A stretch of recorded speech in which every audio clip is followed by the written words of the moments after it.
എല്ലാ പ്രിയപ്പെട്ട പ്രേക്ഷകർക്ക് നമ്മുടെ പുതിയ വീഡിയോയിലേക്ക് വീണ്ടും സ്വാഗതം. ഇത് ബ്ലാസ്റ്റേഴ്സ് സോക്കർ. ഇന്നലത്തെ മത്സരത്തിൽ ജംഷഡ്പൂരിനോട് സമനില വഴങ്ങിയതോടുകൂടി ISL 11ാം സീസണിൽ നിന്നും പ്ലേ ഓഫ് കാണാത്ത ബ്ലാസ്റ്റേഴ്സ് ഇപ്പോൾ നിലവിൽ പുറത്തായിരിക്കുകയാണ്.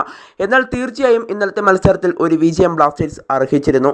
കാരണം ഇന്നലത്തെ മത്സരത്തിൽ 2 ഗോളുകൾ ബ്ലാസ്റ്റേഴ്സ് നേടിയിരുന്നു. ഒന്നാമത്തെ ഗോൾ കോറു സിംഗും അതുപോലെ തന്നെ രണ്ടാമത്തെ ഗോൾ ബ്ലാസ്റ്റേഴ്സിൻ്റെ ഇന്ത്യൻ സൂപ്പർ താരമായ ഡാനിഷ് ഫറൂഖുമായിരുന്നു നേടിയത്.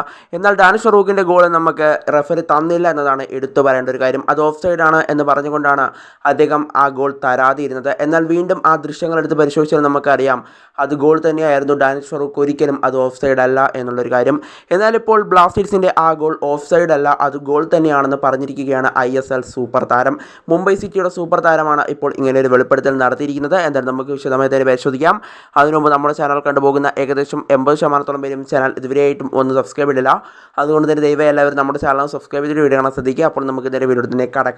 എന്തായാലും ഡാനിഷ് ഫറൂഖ് ഇന്നലത്തെ മത്സരത്തിൽ ബ്ലാസ്റ്റേഴ്സിനായി നേടിയ ഗോൾ അത് ഗോൾ തന്നെയായിരുന്നു. അത് ഓഫ് സൈഡ് അല്ല എന്നുള്ള കാര്യം തുറന്നു പറഞ്ഞിരിക്കുകയാണ് ഇപ്പോൾ മുംബൈ സിറ്റിയുടെ സൂപ്പർ താരമായ അവരുടെ സ്പാനിഷ് ഡിഫൻഡർ ടിരി. എന്തായാലും ടിരി പറയുന്നത് ഇങ്ങനെയാണ്, അത് ഗോൾ തന്നെയാണ്, അതൊരിക്കലും ഓഫ് സൈഡ് അല്ല. എന്നാൽ ഇത് ഫുട്ബോളിൽ സാധാരണമാണ്, നമുക്കിവിടെ ഒന്നും പറയാൻ കഴിയില്ല. വാറില്ലാത്തതാണ് ഏറ്റവും വലിയ പ്രശ്നമെന്നും ടിരി ഇവിടെ എടുത്തു പറയുന്നുണ്ട്. വല്ലതും പറയാൻ പോയാൽ നമുക്ക് സസ്പെൻഷൻ, പിന്നീട് ബാൻ, അങ്ങനെ ഉള്ള കാര്യങ്ങൾ മൊത്തം നമ്മുടെ തലയിൽ വെച്ച് തരും. അതാണ് ഏറ്റവും വലിയ പ്രശ്നം. അതുകൊണ്ട് തന്നെ ഇവിടെ ഒന്നും മിണ്ടാൻ പറ്റുന്നില്ല എന്നുള്ളൊരു കാര്യമാണ് ഇവിടെ ടിരി എടുത്തു പറയുന്നത്. ഇതൊക്കെ അഡ്ജസ്റ്റ് ചെയ്ത് മുന്നോട്ട് പോകാനേ ഇപ്പോൾ നമുക്ക് വിധിയുള്ളൂ എന്നുള്ളൊരു കാര്യമാണ് ടിരി പറയുന്നത്. എന്തായാലും ആ ദൃശ്യങ്ങൾ വീണ്ടും വീണ്ടും എടുത്ത് പരിശോധിച്ചാൽ ഡാനിഷ് ഫറൂഖ് നേടിയ ആ ഗോൾ അതൊരിക്കലും ഓഫ് സൈഡ് അല്ല എന്ന് നമ്മൾ എടുത്തു പറയേണ്ട ഒരു കാര്യം തന്നെയാണ്. എന്തായാലും ISLൻ്റെ റെഫറിങ് വീണ്ടും വീണ്ടും മോശമായിക്കൊണ്ടിരിക്കുന്ന ഒരു കാഴ്ചയാണ് നിലവിൽ നമുക്ക് കാണാനായിട്ട് സാധിക്കുന്നത്.